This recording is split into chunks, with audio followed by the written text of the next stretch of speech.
Binati ko sa ilang mambabatas ang pag-downplay umano ng Malacanang sa sitwasyon ng langis sa Pilipinas ngayong nagpapatuloy pa rin ang gulo sa Middle East. Kinondena ng Makabayan Bloc ang anilay pagsabi ng pamahalaan na walang oil crisis.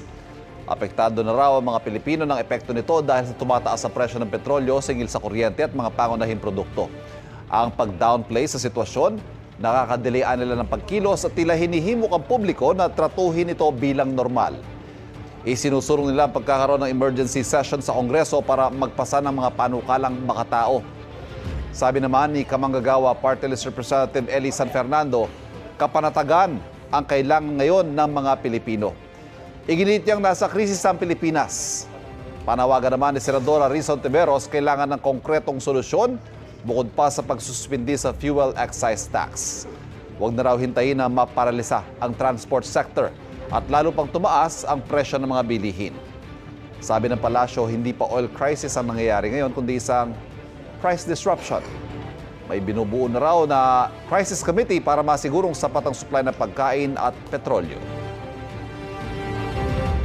Wala naman tayong dina-downplay. Ito po kasi yung totoong sitwasyon.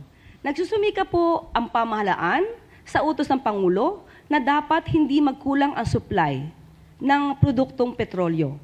Nag-utos na po ang Pangulo na maggawa officially ng crisis committee. So hintayin na lamang po natin ang dokumento if na-finalize na po. Kapuso, huwag magpapahuli sa latest news and updates. Mag-iuna ka sa balita at mag-subscribe sa YouTube channel ng GMA Integrated News.